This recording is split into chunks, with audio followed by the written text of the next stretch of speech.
A análise dos resultados das negociações salariais da Database Março revela que foi mantida a tendência de melhora do quadro dos reajustes observada nos últimos meses. Dos 290 reajustes analisados pelo Diese, 74,1% resultaram em ganhos acima da inflação medida pelo Índice Nacional de Preços ao Consumidor do Instituto Brasileiro de Geografia e Estatística, o INPC-IBGE.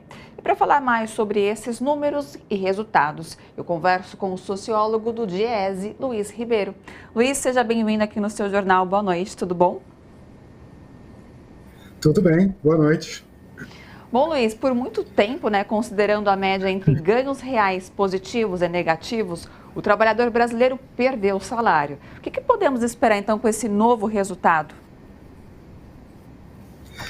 O resultado de março, abril, na verdade, ele se encaixa na tendência mais recente de recuperação dos salários, né? As categorias que vêm negociando, pelo menos do final do ano passado e no começo desse ano, vêm obtendo mais ganhos reais do que o que a gente observava durante os anos anteriores, né? Mais especificamente o governo anterior, né? Ali a gente teve um momento de 2 anos seguidos de perdas sistemáticas, né?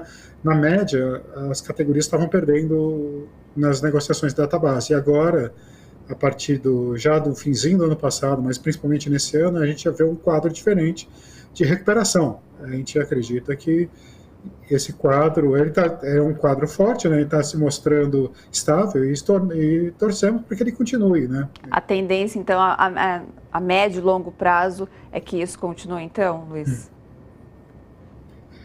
Olha, os dados, eles mostram isso, que tem uma certa consistência. A inflação baixa, por exemplo, que a gente vem observando nos últimos meses, ela contribui bastante, né? Mas para ter um crescimento vigoroso, acreditar de fato que estamos num outro patamar, assim, é preciso mais coisas, né? É preciso ter que a economia deslanche de fato.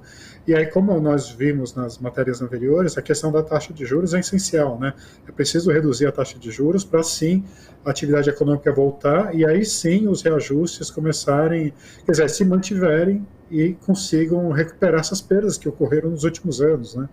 Por falar nessa questão de perdas, o salário mínimo ele perdeu o poder de compra, Luiz? Aí no governo Bolsonaro e houve uma paralisação da política de valorização do salário mínimo. O que reforça a necessidade, então, de se ter uma política do salário mínimo, de valorização? A política do salário mínimo ela é essencial por várias razões, né? Mas principalmente porque ela é um instrumento ótimo para redução da desigualdade salarial, né? E nós que analisamos os reajustes salariais sabemos que o salário mínimo ele tem uma importância muito grande por estimular e por criar uma certa pressão para que aquelas categorias que não têm um poder de fogo muito grande nas negociações da base, sejam por fatores estruturais do mercado de trabalho, sejam por outros fatores, elas são muito auxiliadas, né? Elas têm uma influência muito positiva do ganho real do salário mínimo, né? Esse começo de ano, que nós tivemos aumento real em janeiro e agora temos um novo aumento real em maio do salário mínimo, ela já está mostrando seus efeitos positivos, principalmente nas categorias dos serviços, né? São categorias, algumas das categorias de serviços são muito fracas, né?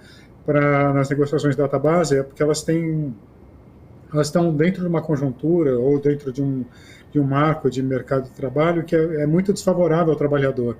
E aí, para essas categorias, um reajuste real, né, acima da inflação salário mínimo é essencial. A retomada, nesse sentido, é extremamente positiva e a gente acredita que vai trazer efeitos benéficos, né, a retomada da política da valorização do salário mínimo. Que venham bons tempos para nós, trabalhadores, que precisamos, né, Luiz? Bom, obrigada. Exatamente. Obrigada, pela sua participação aqui no seu jornal nesta terça-feira e uma boa semana para você. Para você também. Obrigado. Até a próxima.